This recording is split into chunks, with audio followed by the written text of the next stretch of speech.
다 같이 묵도하심으로 12월 23일 수요일 가정예배를 시작하도록 하겠습니다.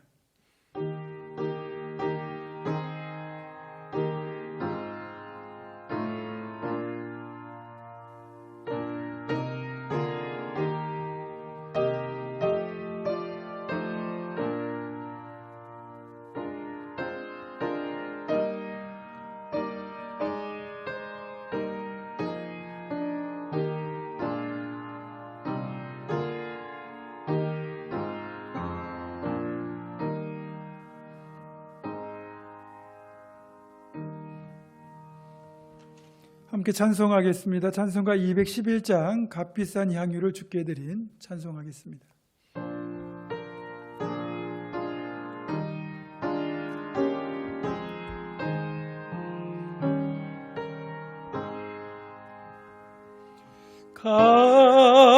값비싼 향유를 주께 드린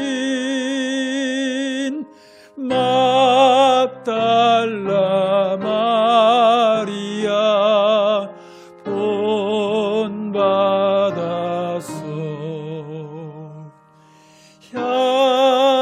향기로운 산제물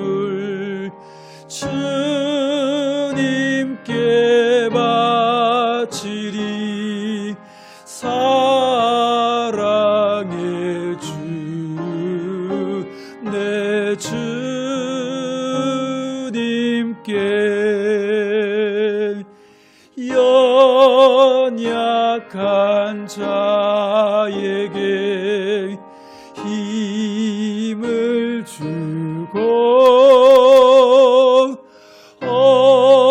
어두운 세상에 빛을 비추어 성실과 인내로 내 형제 이끌리 사랑의 주 내 주님께 두려운 마음에 소망 주고 슬픔에 쌓인 자 위로하며 길 잃은 자들을 친절히 이끌리 사랑의 주 내 주님께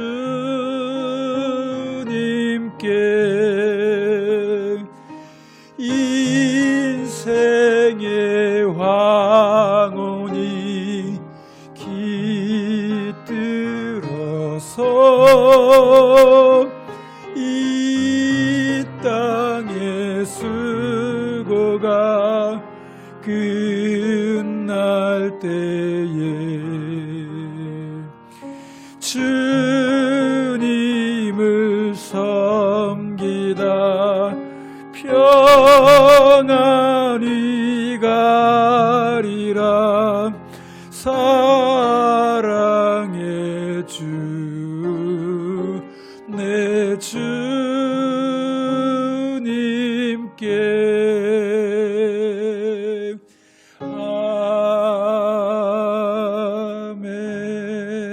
아멘. 아멘. 오늘 우리들에게 주시는 하나님의 말씀은 누가복음 1장 39절로부터 45절의 말씀입니다.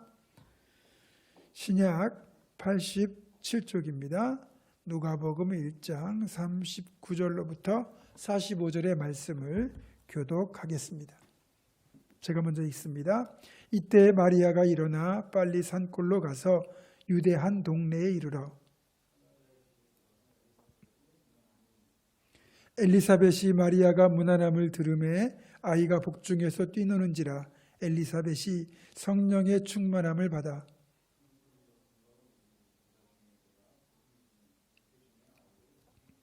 내 주의 어머니가 내게 나아오니 이 어찌 된 일인가.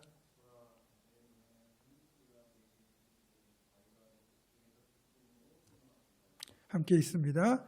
주께서 하신 말씀이 반드시 이루어지리라고 믿은 그 여자에게 복이 있도다. 아멘.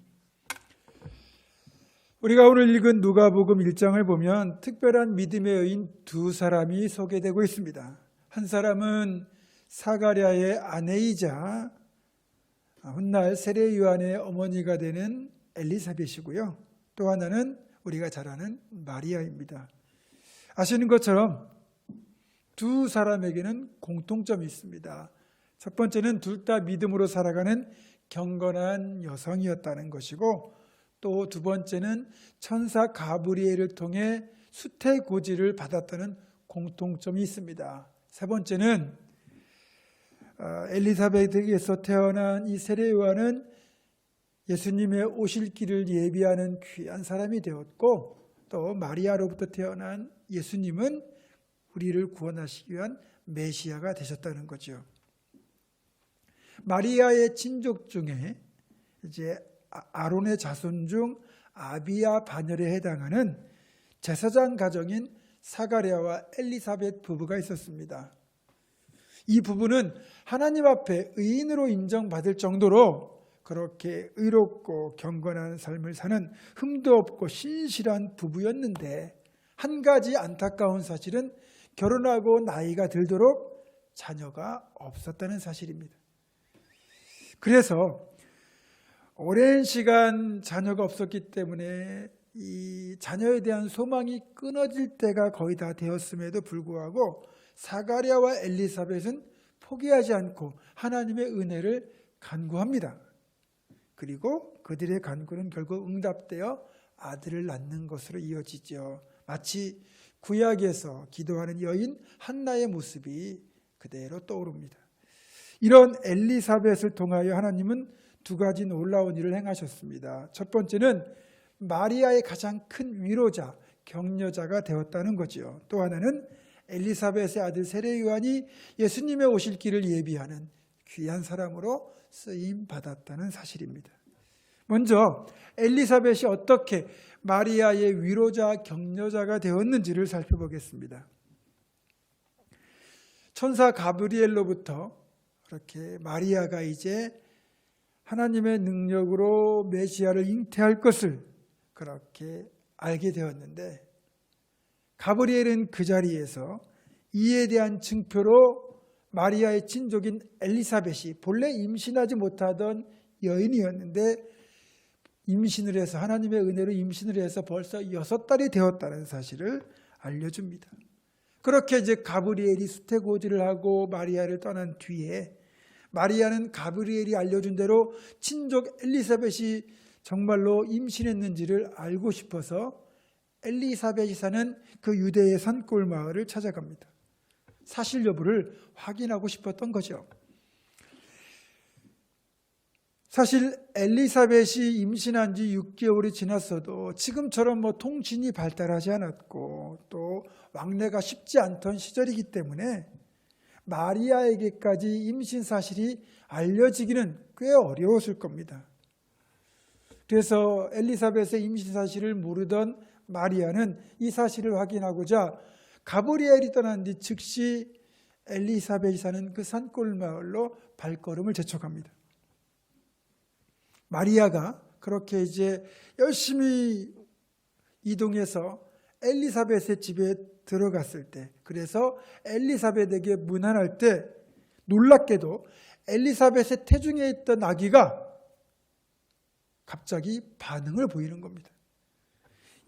얌전하던 이 태중의 아기가 갑자기 발길질을 하면서 놀랄 정도로 뛰노는 거죠. 이 순간 엘리사벳은 성령의 충만하심을 받아 이렇게 예언의 말씀을 하게 됩니다. 그게 바로 42절로부터 45절에 나와 있습니다. 한 번 더 제가 있습니다. 여자 중에 네가 복이 있으며 내 태중의 아이도 복이 있도다. 내 주의 어머니가 내게 나아오니 이 어찌 된 일인가.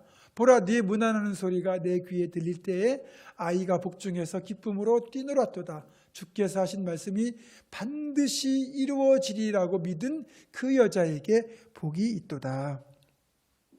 마리아가 가브리엘 통한 하나님의 수태고지를 듣고 그대로 순종했다고는 하지만 그 수태고지를 들었을 때 그 여린 처녀의 마음이 얼마나 불안하고 두려웠겠습니까? 우리가 충분히 상상할 수 있는 것이 지금 마리아에게는 요셉이라는 약혼자가 있습니다.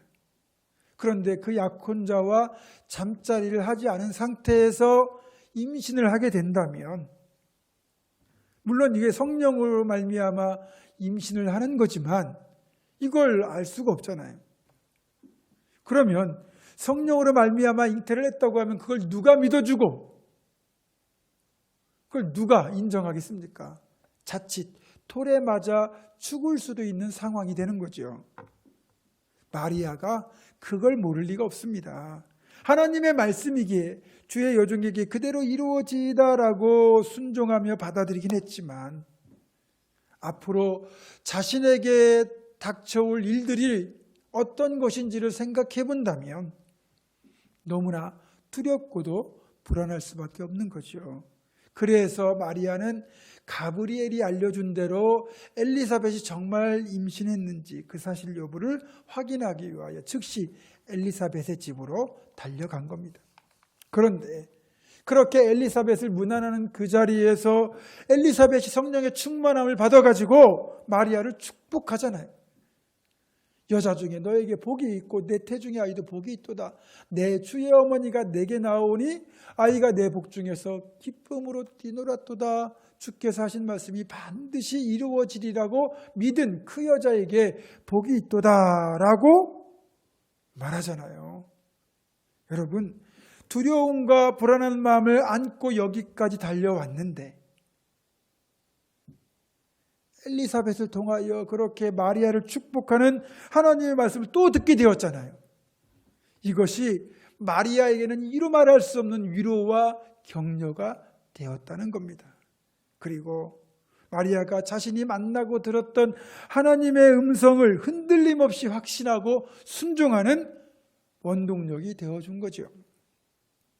우리도 그런 때 있잖아요. 어떻게 해야 되는지 잘 알아요. 그렇지만 그렇게 하는 것이 불안하고 두려울 때 누군가 내 곁에서 인정해주고 격려해주고 응원해주면 훨씬 마음이 편하고 그 일에 뛰어들 용기가 생겨나지 않습니까? 그리고 끝내는 우리가 그런 응원과 격려를 힘입어 그 일을 성공적으로 마치게 됩니다.